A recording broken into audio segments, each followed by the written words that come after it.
menanti solusi anti korupsi.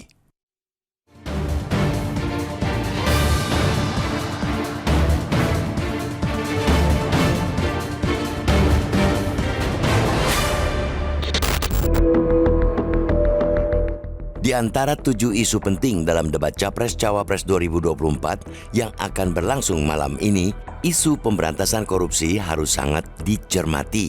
Sebab pemberantasan korupsi di tanah air dalam kondisi terus memburuk, bahkan memasuki situasi darurat. Situasi itu sangat kentara ketika skor indeks persepsi korupsi kita terjerembab di angka 34 dari rentang angka 0 hingga 100 atau skor terendah sejak 2005. Padahal tahun sebelumnya negeri ini sempat memperoleh skor 38 dalam pemberantasan korupsi.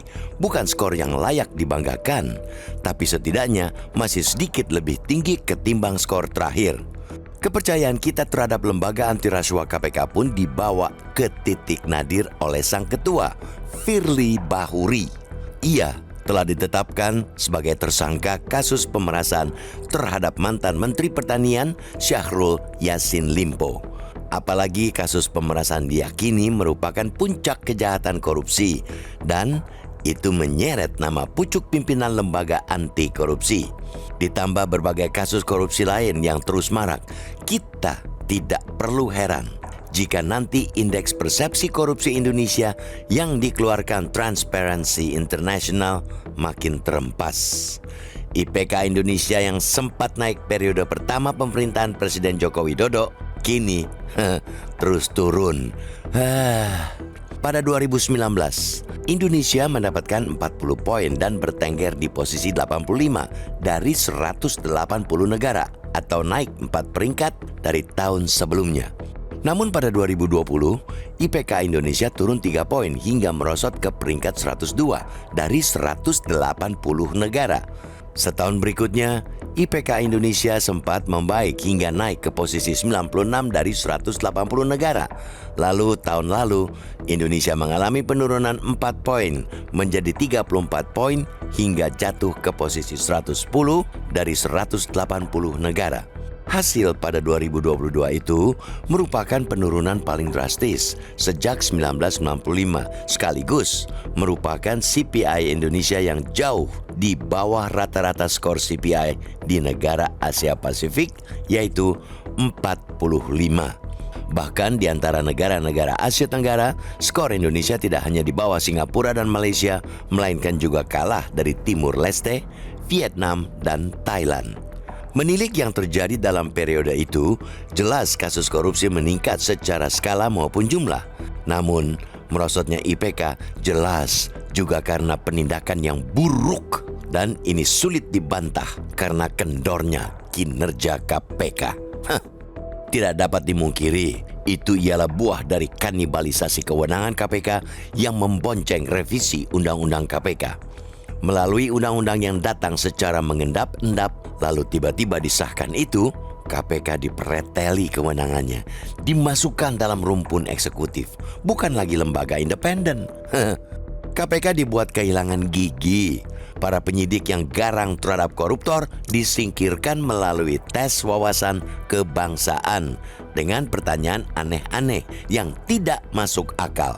Para pendekar perang melawan korupsi itu pun ditekuk dan dibuat roboh oleh tes wawasan kebangsaan yang oleh aktivis anti korupsi justru disebut jauh dari wawasan kebangsaan itu. Karena semua keterpurukan itulah, bagaimana komitmen Capres-Cawapres untuk menyelamatkan KPK dan mengembalikan perang melawan korupsi pada relnya akan menjadi hal penting, sangat penting. Dalam debat Capres yang salah satu temanya tentang anti korupsi inilah momentum untuk menilai komitmen dan gagasan kandidat diuji. Sekadar berjanji untuk memperbaiki pemberantasan korupsi tanpa rencana jelas penguatan KPK secara lembaga termasuk pegawainya harus diwaspadai sebagai janji manis. Capres dan Cawapres yang tidak mampu memberikan rencana jelas penyelamatan KPK juga berarti buta akan kedaruratan korupsi di Indonesia.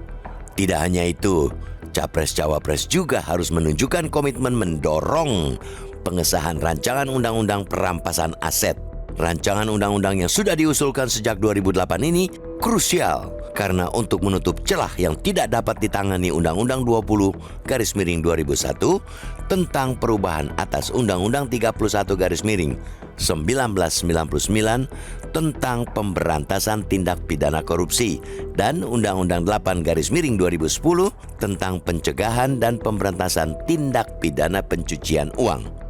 Dua undang-undang tersebut membutuhkan pembuktian terhadap tindak pidana yang dilakukan pelaku.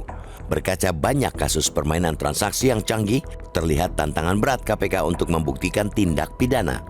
Jika rancangan undang-undang perampasan aset disahkan, segala kekayaan yang tidak dapat dibuktikan asal-usulnya dapat dirampas oleh negara, termasuk pula kekayaan yang diperoleh dari perdagangan narkotika dan penyelundupan.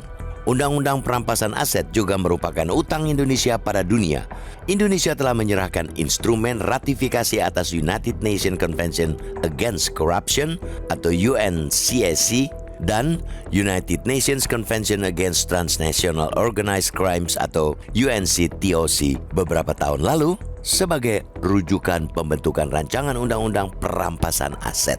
Sekadar menjerahkan dengan koruptor melalui pemidanaan ke Nusa Kambangan jelas bukan langkah yang cukup. Bahkan ada potensi hal seperti itu sekadar gimmick yang bisa saja tidak akan menjadi kenyataan ketika publik sudah alpa. Debat memang tidak menyelesaikan segalanya. Tapi dari debat ini, publik bisa menimbang isi kepala para kandidat dan komitmen serius mereka dalam perang melawan darurat korupsi.